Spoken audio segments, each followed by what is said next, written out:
Mother 3 is one of, if not the darkest games Nintendo has ever produced. This game doesn't shy away from cruelty. In fact, it embraces it. And during my first playthrough, there were times I had to actually put the game down for a while because the events of the story physically got to me with their more darker themes. In today's video, we're going to take a journey into the mind of one of Mother 3's characters and see what reality's twisted nature can do to a man. Flint is the husband of the sweet and beautiful Hinawa. Well, as beautiful as a 32-bit sprite can be anyway. And the father of his twin sons, Klaus, a more reckless boy, and Lucas, a more shy and timid one. He lives with his family on the outskirts of Tazmily village, a peaceful town where everybody lives in harmony. There isn't a care in the world to be had here. Hinawa and her kids are spending the day at her father, Alex's house, having fun with the wildlife and enjoying a wonderful dinner in the comfort of their wooden cabin. Or so it seems. Fires rage through the Sunshine Forest, completely decimating the beautiful woodlands and reducing them to ashes. Panic spreads throughout the town just as quickly as the wildfire spreads across the landscape. And in the midst of the chaos, a townsmember named Thomas desperately seeks the help of Flint.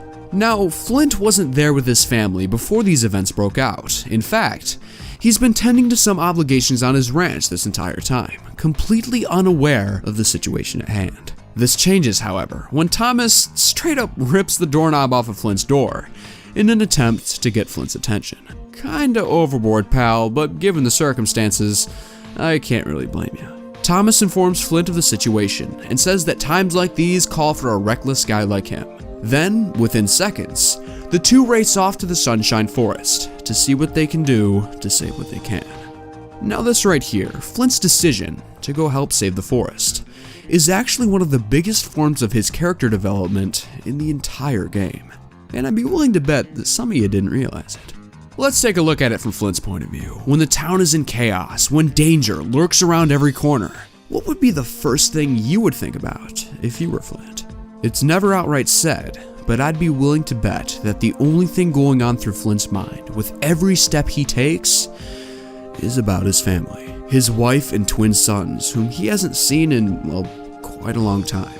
As a husband and as a father, this would be eating away at him. But instead, Flint puts his fears aside for the betterment of the village. This decision paints a clear picture of Flint's character. He's a strong, brave, and heroic man who is willing to risk his own happiness for the safety of his friends. A choice that will rob this man of every single thing he loves. Through the events of the forest fire, Flint managed to save fuel from his father's cabin and safely escort the soot-covered boy to his father. Then, with what seemed like a miracle, rain poured from the skies and put out the raging fires that consumed the forest. For a moment, all seems well. A calmness overtakes the people as they let the soothing sounds of the rain wash their troubles away. But this is only the beginning. One of my favorite scenes in the game takes place underneath the awning of the Yado Inn. Here we have Isaac, a friend of Flint's, taking a moment to speak with him. Isaac asks Flint if he knows the whereabouts of his wife, and okay, before I go on here, holy shit, this scene is just so damn tense. For starters, there is no music accompanying this scene whatsoever. The only sound you can hear is that of the pouring rain, and it's so crazy because it doesn't create a sense of happiness or a sense of calmness like it used to. It's only noise now, constant and never-ending. That calming sound is turned into chaos, almost as if to reflect the never-ending chaos going on in Flint's mind with every word he hears. Then we have Isaac here. Now, of course, telling somebody that their wife may be in serious danger at the hands of a big-ass dragon is one thing, but it's how the lines are delivered that makes this scene so powerful. Notice the pauses in between Isaac's speech. It's a small detail, but it adds so much tension to the scene. You know what's coming, that anticipation looming over these men, and you're left there, on the edge of your seat, wondering, just how is Flint going to take this?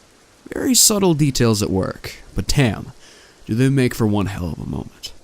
Wasting no time, Flint carries off to his home, in desperate hopes that his family would be there. Instead, he finds a letter in the handwriting of his dearly beloved, wishing that she could enjoy the fresh mountain air with him yet again. Damn it, that's so sweet. Soon after, Isaac and a freshly cleaned Fuel decide to help out by rallying up the townsfolk to search for their missing friends. A really nice scene here. It's always awesome to see people get together and help one another, a gesture that means the world to Flint. Anywho, their search throughout the forest takes an immediate turn as a fruitful discovery is unearthed. One piece of cloth from a red velvet dress surrounded by a torn up cliffside.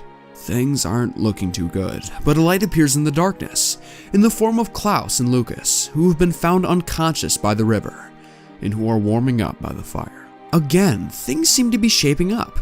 We've found the missing children, which is a blessing like you wouldn't believe. But just like last time, that happiness is torn away, ripped out of our very hearts in the form of yet another bombshell. The owner of the red velvet dress, your beautiful wife Hinawa, has been found, dead, impaled through the heart, with the claw of the Drago that killed her in his friend's hands. Honestly, how the hell do we even tackle a scene like this? This entire story has been an emotional roller coaster until this point, and now the ride has taken another gruesome turn. When I first played this, I was in absolute shock, but not exactly over the death of Hinawa on a surface level, but instead over Flint's reaction. What in God's name could be going on through this man's head right now? I'll tell you, absolutely nothing, and this next scene proves it. Flint's actions prior to this scene established that he is a selfless hero who will do what is right for others and not exactly what's best for him. But this man you see right here isn't the Flint we've grown to know. What you're seeing right here is pure, unrivaled, selfish rage. The complete opposite of who Flint really is. Twisted cruelty has brought this man to his knees, and when the realization of his wife's death hit him, he cracked. There is no thought here. Nothing that makes Flint who he really is present in this scene. All we see here is the shell of a man who will never be the same again. But it's not over yet.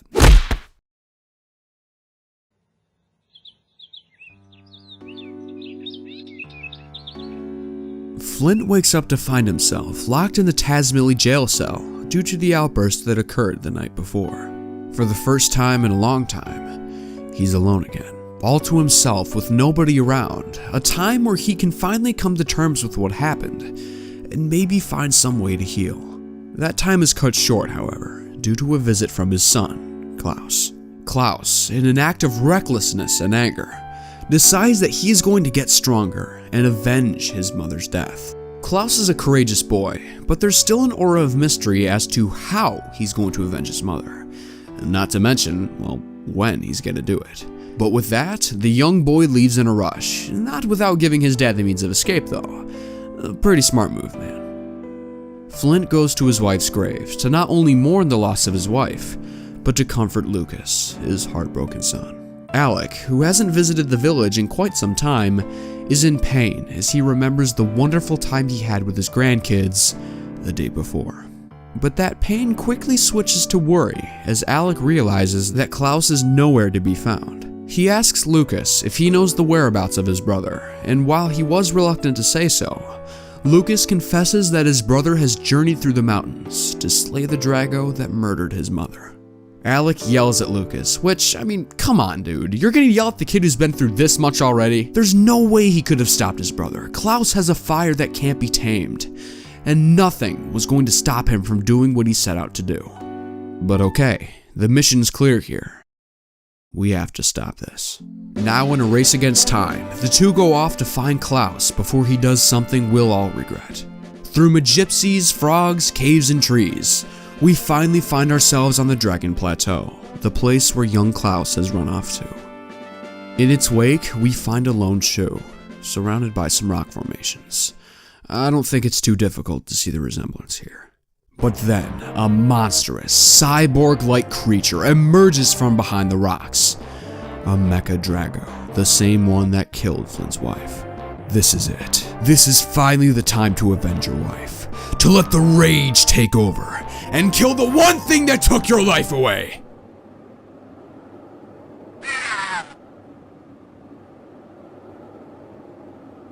Flint's story has been all about choices. He chose to save his village over his family, which took everything from him. So why wouldn't he choose to avenge his family now? The reason? Because that's who he is. Time and time again, we've seen Flint for who he really is, a selfless hero who will sacrifice his own happiness for the happiness of others. The reason he hesitates here is because he sees his own situation, his own life, in the creatures. Should he kill the mother Drago, the child would be forced into the same situation his sons are in, forced to live their lives without the love and care of their mother. He couldn't live with himself if he brought this pain upon another, so Flint decides to spare the Drago's life for the sake of the child.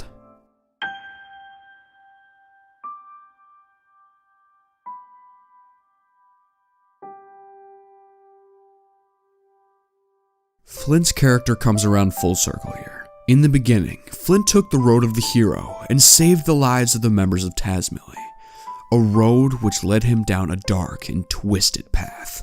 Now, in the time where he could give in to that hatred, that animalistic craving to right the wrongs done to him, he instead chooses the path of the hero once again, and decides to tear his anger out of the ground and rid himself of it once and for all.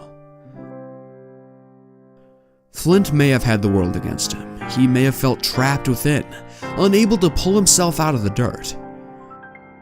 But through courage, strength, and willpower, Flint managed to defeat his demons and become a stronger man in the process. This is masterful storytelling. This is how you develop a character through story, through hardships, twists and turns, and lessons to be learned. This is the tale of Flint from Tazmily Village. Citizen, husband, father, hero. I think that's a wrap.